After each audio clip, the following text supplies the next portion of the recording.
Assalamualaikum warahmatullahi wabarakatuh, Bapak Ibu guru hebat seluruh Indonesia. Kali ini saya akan memberikan pembahasan terkait dengan modul 1 topik yang keempat pada PPG 2024, yaitu CRT, Culturally Responsive Teaching. Nah, kata kunci daripada CRT ini adalah menjembatani perbedaan budaya peserta didik ya. Jadi sekali lagi kata kunci untuk pembahasan CRT ini adalah guru itu harus bisa menjembatani perbedaan budaya pada peserta didiknya. Nah, oke, kita bahas untuk yang pertama. Pembelajaran dengan pendekatan CRT dirancang dengan mengacu pada, nah, karena tadi kata kuncinya adalah perbedaan budaya peserta didik, maka di sini yang A pendidikan bukan, keluarga bukan, pertemanan bukan. Nah, di sini kita jawabnya adalah budaya ya. Jadi di sini jawaban yang tepat ini adalah CRT itu berkaitan dengan budaya.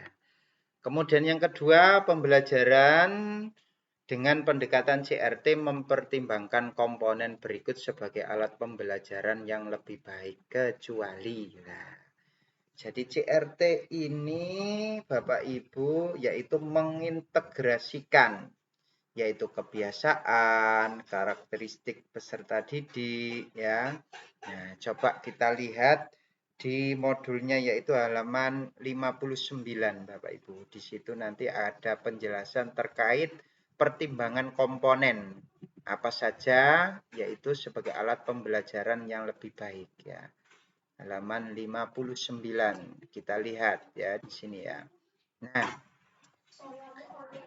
ini Bapak Ibu di sini pendekatan CRT ini mengintegrasikan yaitu kebiasaan ya, kemudian karakteristik, pengalaman dan perspektif peserta didik sebagai alat untuk pembelajaran yang lebih baik.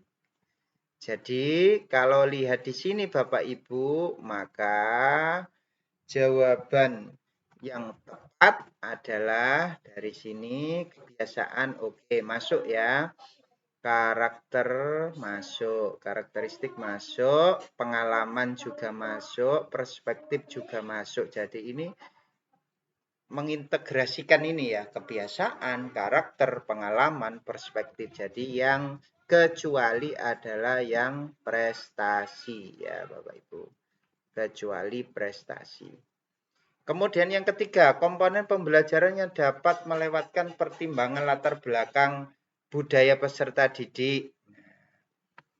Yang dapat melewatkan pertimbangan latar belakang. Nah, latar belakang ini berkaitan dengan apa? Nanti materi ajar, ya kan? Kegiatan pembelajaran, kemudian sumber pembelajaran, dan juga media pembelajaran. Nah, ini semuanya ini adalah kurang tepat ya. Jadi yang tepat yang mana? Yang tepat adalah yang dapat melewatkan pertimbangan latar belakang peserta didik adalah tujuan pembelajaran ya. Nah, di sini ya.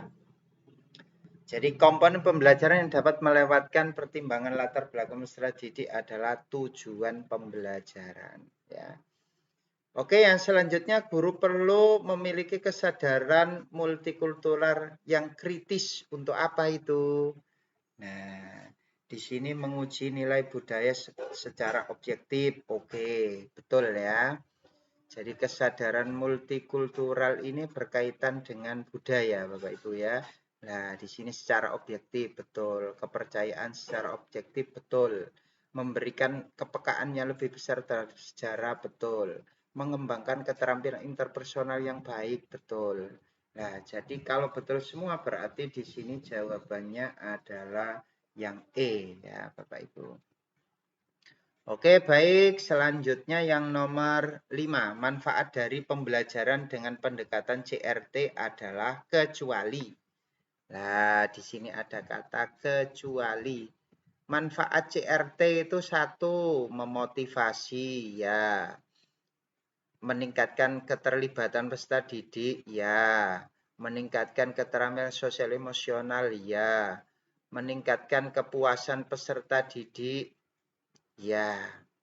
Nah, kecuali yang ini ya Bapak Ibu ya. Meningkatkan kehadiran ya. Oke, yang keenam di sini salah satu tahapan pembelajaran dengan pendekatan CRT adalah identitas peserta didik. Jadi kan ada tahapan-tahapannya dalam CRT ya. Nah, di sini salah satunya yaitu identitas peserta didik lah. Pada tahapan ini diharapkan apa? Kan gitu ya. Nah, coba kita ulas lebih lanjut. Ini langkah-langkahnya itu ada di halaman 60 Bapak Ibu ya. Nah, langkah-langkahnya di sini ada di halaman 60. Nah, ini langkah-langkah pembelajaran menggunakan pendekatan CRT itu yang pertama adalah di sini identitas peserta didik ya. Nah, jadi langkah yang pertama identitas peserta didik. Nah, itu peserta didik diajak untuk mengenal identitas budayanya ya, yang berkaitan dengan materi yang akan disampaikan. Nah, jadi mengenal budayanya, diajak untuk mengenal budayanya sendiri ya. Kemudian yang kedua yaitu pemahaman budaya. Peserta didik mengkonstruksikan pemahaman budaya dengan ilmu baru yang diperoleh dari berbagai sumber. Yang ketiga yaitu kolaborasi, yaitu bekerja kelompok untuk membahas konsep terkait dengan budaya. Kemudian yang keempat berpikir kritis dan reflektif, yaitu membandingkan hasil diskusinya.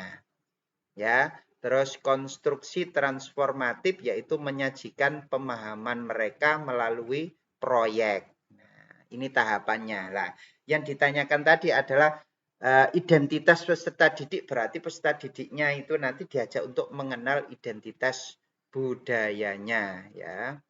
Jadi coba kita lihat ya, mengenal identitas budayanya. Nah, di sini kan identitas peserta didik berarti mengenal budayanya sendiri ya. Berkaitan dengan materi yang akan disampaikan. Ya, jadi jawabannya adalah yang D, Bapak Ibu ya. Nah, pada suatu pertemuan, peserta didik Pak Widi sangat antusias ketika membandingkan hasil diskusi ya. Ini tadi termasuk tahapan tadi ya, tahapan CRT ini ya, membandingkan hasil diskusinya ya. Terkait budaya dengan topik yang sedang mereka pelajari, namun Pak Widi pun menyadari bahwa ia perlu mengambil peranan dalam diskusi tersebut agar pembelajaran tetap pada jalurnya.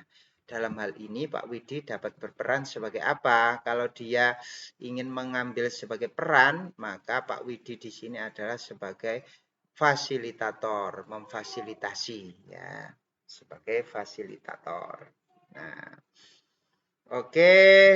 Kemudian yang ke-8, Pak Raffi sedang melakukan pembelajaran dengan pendekatan CRT di kelasnya. Peserta didiknya kebingungan mencari benang merah antara materi yang sedang dipelajari dengan budayanya. Hal yang dapat dilakukan Pak Raffi adalah, nah di atas tadi sudah ada tahapannya, yaitu yang harus dilakukan adalah yaitu kolaborasi dan mencari informasi dari berbagai sumber ya.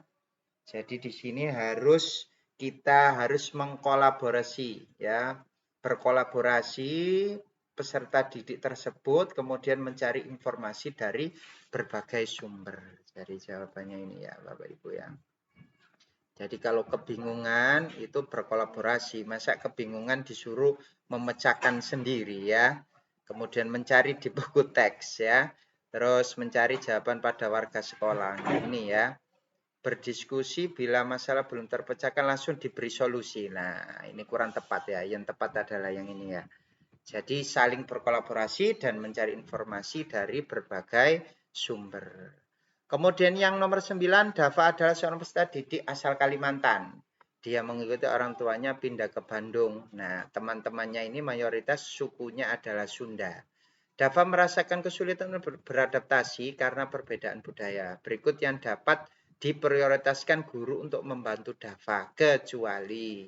Jadi prioritasnya nanti itu adalah saling menghargai, oke ya. Jadi menciptakan hubungan yang saling menghargai karena kan berbeda suku ya. Jadi ini prioritasnya menciptakan suasana untuk saling menghargai antar peserta didik. Kemudian memberikan sikap yang ramah.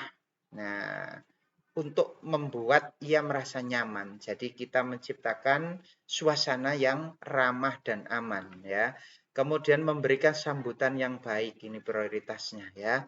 Kemudian memotivasi untuk tidak rendah diri di hadapan teman-temannya walaupun berbeda suku. Lah, di sini kecuali, maka kecuali memberikan kelas tambahan ya. Nah, oke, Bu Asri adalah guru bahasa Inggris. Hari ini Ibu Asri ingin peserta didiknya bercerita tentang makanan tradisional dengan menggunakan bahasa Inggris. Kegiatan yang dapat dilakukan oleh Bu Asri kecuali di sini ya. Jadi kalau kita lihat tahapannya tadi Bapak Ibu, itu di sana peserta didik itu kan di sini ya. Nah, di sini menghadirkan penjual dari untuk menjadi salah satu inspirasi peserta didik dalam membuat cerita. Nah, jadi menghadirkan penjual makanan tradisional setempat, kemudian dijadikan inspirasi sebuah cerita. Cocok ya. Terus menghadirkan berbagai makanan, kemudian meminta peserta didik memilih salah satu untuk dijadikan bahan cerita. Cocok juga ya Bapak Ibu ya. Jadi ini cocok. Nah, mengajak peserta didik membuat makanan tradisional lah, ini yang kurang tepat ya, kurang tepat ini kecuali ya. Jadi kalau membuat makanan tradisional itu nanti cuma satu ya di situ ya. Terus nanti tersita waktunya hanya untuk membuat makanan tersebut, tidak membuat cerita ya. Nah, dengan menghadirkan ini kan bisa mengorek siswanya itu dari penjualnya ya. Terus di sini meminta peserta didik mencari informasi, ini cocok ini, mencari informasi dari berbagai sumber, kemudian dijadikan inspirasi sebuah cerita ya. Menayangkan video jenis-jenis makanan ini juga bisa menjadi bahan untuk membuat sebuah cerita ya. Nah, dari sini maka jawaban yang kurang tepat yaitu yang kecuali adalah yang C Bapak Ibu. Demikian, mudah-mudahan bisa dipahami. Wassalamualaikum warahmatullahi wabarakatuh.